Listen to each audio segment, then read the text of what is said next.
नमस्कार, सोनाली किचनमध्ये आपल्या सर्वांचं मनापासून स्वागत आहे.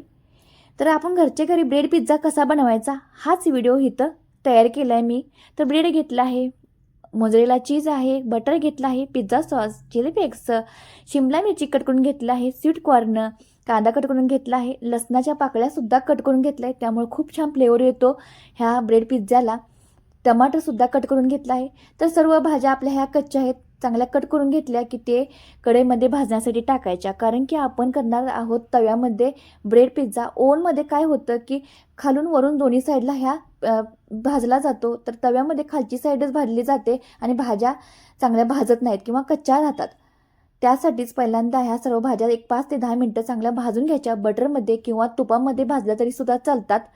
तर पिझ्झा करायला घेऊया. अगदी आपण रेग्युलर पिझ्झा करतो पिझ्झा बेसवर, त्या पद्धतीनेच फक्त ब्रेडवर आपण करणार आहोत. तर ब्रेड घेतला आहे, कोणताही तुम्ही नॉर्मल ब्रेड घेऊ शकता किंवा सँडविचचा ब्रेड घेतला तरी खूपच छान. तर मी तर सँडविचचा ब्रेड वापरला आहे, त्यामुळे खूप छान टेस्ट येते ह्या पिझ्झाला. ह्यामध्ये घातलं आहे आपलं पिझ्झा सॉस आणि मेयोनीज. ते या चमच्या साहाय्यानं पसरून द्यायचं. त्यावर घालं चिली फ्लेक्स घरी नव्हतं, त्यामुळे घरच्या घरी आपल्या वाळलेल्या मिरच्या असतात, लाल मिरच्या, त्या चांगल्या भाजून घ्यायच्या आणि थंड झाल्यानंतर मिक्सरच्या भांड्यामध्ये जेव्हा बारीक करतो, अगदी चिमूटभर मीठ वापरायचं आणि बारीक करायचं. घरच्या घरी चिली फ्लेक्स तयार. तर हे आता त्या भाज्या घालून घेऊया सॉसवर आणि आपण चीज घातलं आहे ते पसरून घेतल्यानंतर त्यावर भाज्या घालून घ्यायच्या. आणि महत्त्वाचं म्हणजे मोझरेला चीज वापरायचं, म्हणजे एकदम मस्त असं हे ब्रेड पिझ्झा लागतो. वरून सुद्धा घालायचं आपले चिली फ्लेक्स. आणि तव्यामध्ये आपण तयार करणार आहोत, त्यामुळे भाज्या पहिल्या भाजून घ्यायच्या, नंतरच पिझ्झा करायला घ्यायच्या. तर ओव्हनमध्ये करणार असाल तर भाज्या भाजायची ही प्रोसेस स्किप केली तर चालते.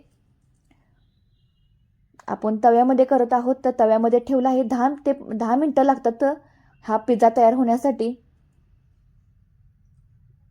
तर बघा, मस्त असा आपला ब्रेड पिझ्झा तयार झाला आहे. वरचं चीज चांगलं वितळलं आहे, म्हणजे तुम्हाला समजलं असेल की आपला पिझ्झा तयार झाला आहे. खालची बाजूसुद्धा एकदम कुरकुरीत झाली आहे. नक्की अशा पद्धतीने ट्राय करून बघा. अगदी साधी सिंपल पद्धत आहे आणि माझे व्हिडिओ सगळे साधे सिंपल आहेत. तुम्हाला साधं सिंपल बघायला आवडत असेल तर माझ्या चॅनलला नक्की सबस्क्राईब करा. आणि व्हिडिओ बघता आणि सबस्क्राईब करायला मात्र विसरता, तर ह्या वेळेला व्हिडिओ बघून जाता चॅनल आपलं सबस्क्राईब करून जावा.